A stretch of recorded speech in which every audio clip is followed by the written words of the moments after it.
Good morning बच्चों। बेटा आज हम नया टॉपिक स्टार्ट कर रहे हैं, ग्रेविटेशनल फील्ड। ठीक है, ये जो ग्रेविटेशनल फील्ड है इसमें सबसे पहले आपको पता होना चाहिए कि फील्ड क्या है। तो बेटा जो फील्ड है, फील्ड का मतलब होता है स्पेस।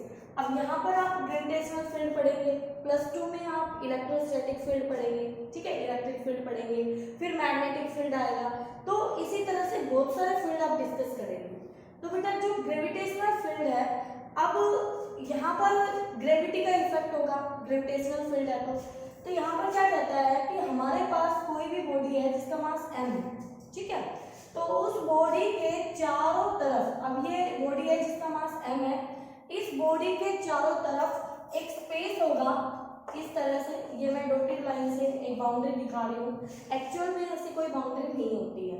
तो उसके चारों तरफ एक स्पेस होगा, जिस स्पेस में, जिस बाउंड्री के अंदर अगर और कोई मासिव बॉडी एंटर करती है, मासिव बॉडी जिसका मास हो, कोई बॉडी यहाँ पर आ जाएगी, ठीक है, तो ये बॉडी उस बॉडी पर ग्रेविटेशनल फोर्स एक्सर्ट कर सकती है और उसका ग्रेविटेशनल फोर्स फील कर सकती है। ठीक है, फिर से सुनिएगा, ग्रेविटेशनल फील्ड क्या होता है बेटा? ग्रेविटेशनल फील्ड वो स्पेस है किसी भी मासिव बॉडी के चारों तरफ जिस स्पेस में वो अदर मासिव बॉडी पर फोर्स एक्सर्ट कर सके और उसका फोर्स फील कर सके, ग्रेविटेशनल फोर्स, ठीक है, उसको हम बोलते हैं ग्रेविटेशनल फील्ड। अगर ये बॉडी आपकी, जिस भी बॉडी की आप बात कर रहे हो, यहाँ की बजाय वो यहाँ होगी तो आपकी m बॉडी इस ऑब्जेक्ट या इस बॉडी पर अपना फोर्स एक्सर्ट नहीं कर सकती, क्योंकि उसकी एक रेंज है, उसकी एक बाउंड्री है, उसी को हम बोल रहे हैं ग्रेविटेशनल फील्ड। ओके बेटा, तो ये बात है ग्रेविटेशनल फील्ड की। अब आता है कि ग्रेविटेशनल फील्ड इंटेंसिटी। अब आपसे कोई ये पूछ ले कि एक बॉडी m1 है भाई मेरे पास, एक बॉडी m2 है भाई, तो हमें ये जानना है कि किसकी फील्ड स्ट्रॉन्ग है और किसका फील्ड वीक है। तो इसकी बाउंड्री ये है, इसकी बाउंड्री ये है, तो हमें क्या करना होगा, जब हमें इस तरह से दो लोगों का कंपैरिजन करना हो तो उसके लिए हम क्या करेंगे कि एक सेम बॉडी को दोनों के पास भेजेंगे बारी बारी और फिर कहेंगे कि भाई तू पहले इसके पास जा और इसका फोर्स फील करके आ, उसकी कितनी स्ट्रेंथ है, फिर तू इसके पास जा और उसका फोर्स फील करके आ, कितनी स्ट्रेंथ है उसकी, फिर दोनों का कंपेयर करके वो आपको बताएगा कि हाँ भाई इसका स्ट्रॉन्ग था इसके कंपैरिजन में या इसका वीक था। ठीक है, तो इस बात को आप ऐसे समझ सकते हैं कि ये m1 बॉडी का खेत है और ये m2 बॉडी का खेत है। अब एक छोटे बच्चे को हम भेजेंगे, यहाँ पर बहुत ही इंपॉर्टेंट पॉइंट, एक छोटे बच्चे को भेजेंगे या आप किसी बड़े आदमी को भेज सकते हैं, तो दोनों में डिफरेंस क्या होगा वो आपको समझ में आ जाएगा। जब एक बड़े आदमी को आप यहाँ भेजेंगे तो वो आपका प्रॉपर ऑब्जर्वेशन नहीं कर पाएगा। क्यों? हो सकता है खेत का मालिक कमजोर हो और वो जबरदस्ती किसी कमजोर मालिक के खेत में घुस के अपनी तानाशाही चला के आ जाए वहां पर, ठीक है, और ये आप हो सकता है ये स्ट्रॉन्ग पर्सन हो और इसमें उसकी ना चले तो वो क्या बताएगा, इसका तो फोर्स उसने फील ही नहीं किया। इसलिए बेटा वेरी इंपॉर्टेंट बात यहाँ पर ये है कि हम जिसको टेस्ट करने के लिए लेके जा रहे हैं उसको हम टेस्ट मास बोलते हैं, और वो आपका जो मेन बॉडी है, ठीक है, जो आपका सोर्स है, उसके कंपैरिजन में हम उसको वेरी स्मॉल रखते हैं, बहुत छोटा लेके चलते हैं। इसीलिए मैंने कहा एक छोटे बच्चे को, तो एक छोटे बच्चे को पहले हमने इस खेत में भेजा तो इसका मालिक उसने प्यार से डांट के उसको बच्चे को भेज दिया, बेटा फसल खराब मत करो और जाओ। इस खेत में गया तो उसने बोला नहीं कुछ भी, आओ देखा नहीं ताओ देखा नहीं, और उसके 2-3 जड़ दिए बेचारे के और उसको भगा दिया वहां से। तो जिसने भी भेजा था उस बच्चे को वो दोनों का कंपैरिजन करके बता देगा वहां पे कि भाई ये जो है ये थोड़ा सॉफ्ट है, नरम है, और ये तो बहुत ही एक तरह से मतलब उसने बहुत ज्यादा पिटाई कर दी। तो इस तरह से आप कंपेयर कर सकते हैं दोनों की स्ट्रेंथ को। तो बेटा क्या हुआ कि आपने दोनों का फोर्स फील किया एक बच्चे के थ्रू, तो जो फील्ड इंटेंसिटी होती है, फील्ड स्ट्रेंथ होती है, वो यही होती है बेटा फोर्स पर यूनिट मास। ठीक है, यूनिट मास पर कितना फोर्स एक्सर्ट कर रहा है किसी स्पेस में किसी पॉइंट पर, वो उस बॉडी की फील्ड स्ट्रेंथ होगी, इंटेंसिटी होगी सोर्स की। ठीक है, फोर्स बॉडी की। तो फील्ड इंटेंसिटी को बेटा हम आई से रिप्रेजेंट करते हैं, ये एक वेक्टर क्वांटिटी है और इसकी डायरेक्शन वही होगी जो आपके फोर्स की डायरेक्शन होगी। ओके बेटा जी, तो यहाँ पर हम इसकी वैल्यू फाइंड आउट करने के लिए हमने क्या किया, हमने एक बॉडी ले ली जिसका मास कैपिटल एम है और उसका रेडियस कैपिटल आर है और उसके सेंटर से आर दूरी पर हमने एक एम बॉडी रखी स्मॉल, जिसको हम टेस्ट मास कह रहे हैं, और ये बॉडी हमने इसके फील्ड में रखी है जिसको हम डॉटेड लाइन से रिप्रेजेंट कर रहे हैं। ठीक है, तो मैं इन दोनों के लिए ग्रेविटेशनल फोर्स की वैल्यू लिखूंगी, यानी कि एम बॉडी पर कितना फोर्स एक्ट करेगा। तो मैंने कहा कि जो टेस्ट मास था उस पे जो फोर्स लग रहा है वो है जी एम एम अपॉन में आर स्क्वायर। ठीक है बेटा, ओके। अब फील्ड इंटेंसिटी होती है फोर्स पर यूनिट मास, तो मैंने इस फोर्स को मास से डिवाइड किया, मास से मास कट गया। इसका मतलब ये हुआ कि जो फील्ड इंटेंसिटी होती है किसी पॉइंट पर स्पेस में, वो टेस्ट मास पर डिपेंड नहीं करती है, वो फोर्स मास पर डिपेंड करती है जिसकी आप फील्ड इंटेंसिटी जानना चाहते हैं। ठीक है, तो यहाँ पर आ गया जी एम अपॉन में आर स्क्वायर। इस रिलेशन को देख के कुछ याद आ रहा होगा आपको, ऐसा ही रिलेशन पढ़ा था एक्सेलरेशन ड्यू टू ग्रेविटी के लिए जी एम अपॉन में आर स्क्वायर। तो बच्चों यहाँ पर मैंने ये अपनी अर्थ ली हुई थी और ये कोई उसके ग्रेविटेशनल फील्ड में कोई टेस्ट मास लिया हुआ था, इसलिए मैं यहाँ पर ये फॉर्मूला लिख सकती हूँ कि जो मेरा फील्ड इंटेंसिटी है वो dimensionally acceleration due to gravity के इक्वल है। ठीक है बेटा, तो आप आई की फील्ड इंटेंसिटी की यूनिट बता सकते हैं यहाँ से, तो इसकी यूनिट क्या होगी, ये फोर्स पर यूनिट मास होता है तो यहाँ से न्यूटन पर मीटर, तो ये इसकी ऐसा यूनिट आ जाएगी। ठीक है, तो ग्रेविटेशनल फील्ड क्या होता है और ग्रेविटेशनल फील्ड इंटेंसिटी क्या होती है, ये आपको क्लियर होना चाहिए। ओके, चलिए नेक्स्ट है ग्रेविटेशनल पोटेंशियल। बच्चों यहाँ पर थोड़ा सा आपको लाइट का रिफ्लेक्शन फील हो रहा होगा, बट मैं उस जगह में ज्यादा बातें नहीं लिखूंगी। ठीक है, और जो वहां पे मैंने लिखा हुआ है वो भी मैं इधर बता दूंगी आपको कि क्या बता रही हूँ मैं वहां पर। तो देखिए ध्यान से, एक चीज और बता देती हूँ कि जो आपको मैं नोट्स प्रोवाइड कर रही हूँ उन नोट्स में छोटी छोटी मिस्टेक्स हैं, तो उन मिस्टेक्स को आप ध्यान से लिखेंगे बेटा, क्योंकि जितने भी लेक्चर मैं आपको बता रही हूँ लेक्चर को अच्छे से देखो और फिर उन गलतियों को अपना सही करके नोट्स में लिखेंगे। एज इट इज गलतियां मत करना बेटा। ठीक है, तो पहली बात यहाँ पर गलती ये भी दे रखी है कि ग्रेविटेशनल पोटेंशियल की वहां पर जो यूनिट है उसमें जूल लिखी हुई है। ठीक है, अब आपको जब यहाँ से पढ़ोगे तो पता चलेगा कि ग्रेविटेशनल पोटेंशियल क्या होता है और जूल किसकी यूनिट होती है। आपको पता ही है वैसे भी जूल वर्क डन की एनर्जी की यूनिट होती है, तो पोटेंशियल वर्क डन या एनर्जी के इक्वल नहीं होता है, तो किसके इक्वल होता है अब आपको यहाँ से देखना है। ठीक है, तो सुनिए बेटा, ग्रेविटेशनल पोटेंशियल में क्या है हमारे पास, देखिए ध्यान से, ग्रेविटेशनल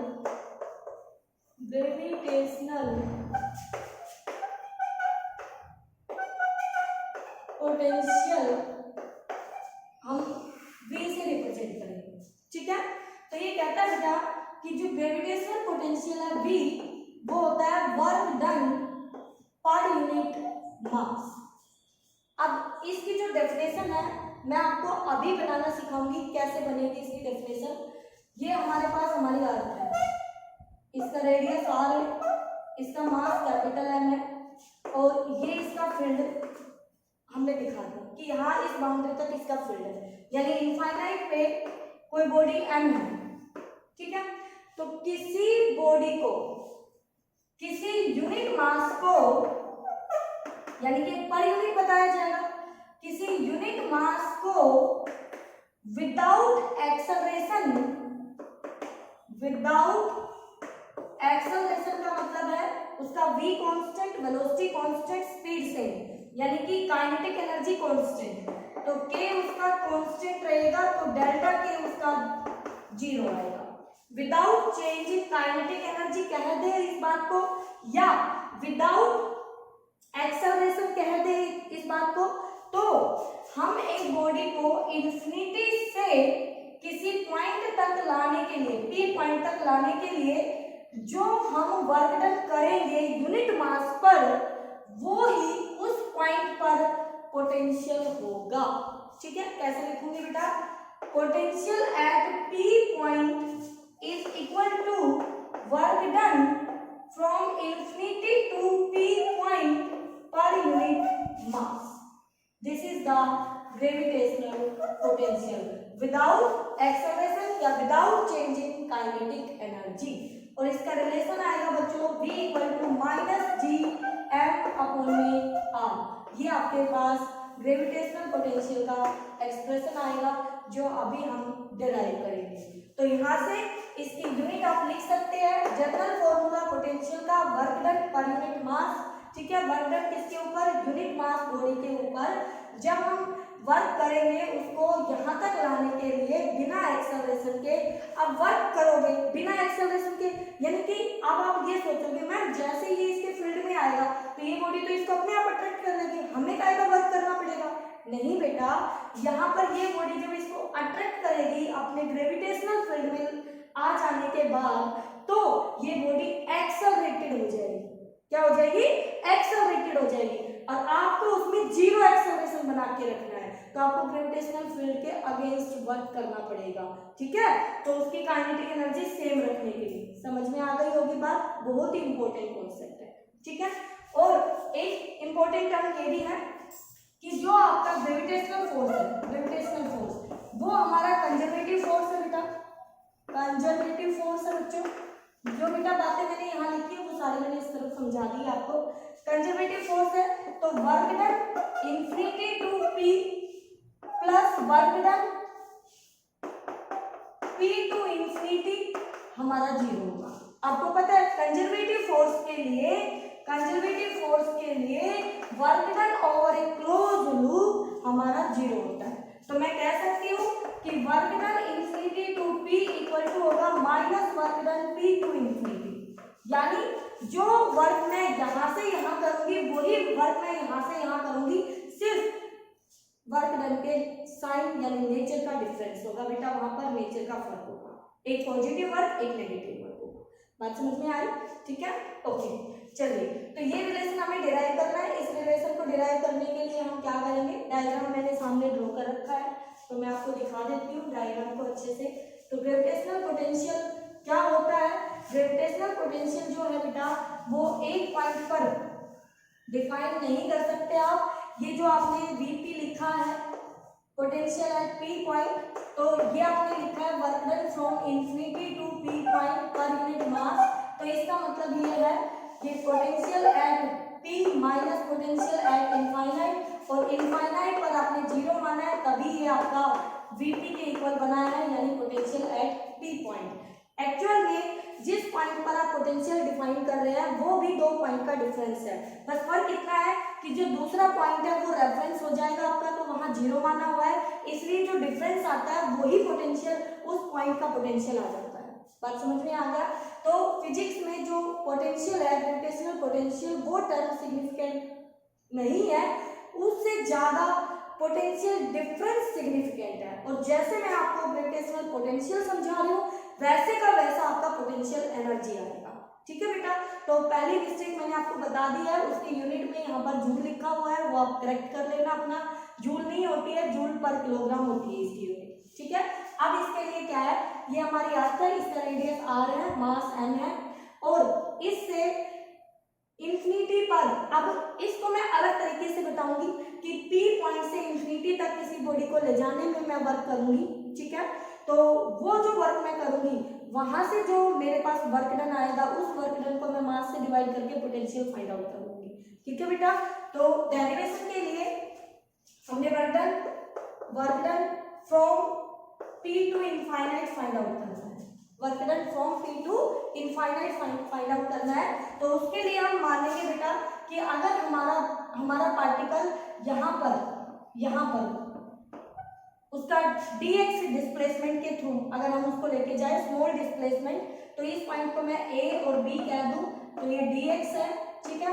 तो आपका पार्टिकल यहाँ मैं मान लेती हूँ इस पॉइंट पे पार्टिकल यहाँ पर है, तो वो दूरी हो गई x, ठीक है। अगर मेरा m मास a पॉइंट पर है तो उसका जो फोर्स होगा वो हम निकाल सकते हैं और फिर उसको dx डिस्प्लेसमेंट के थ्रू स्मॉल वर्क डन निकाल सकते हैं।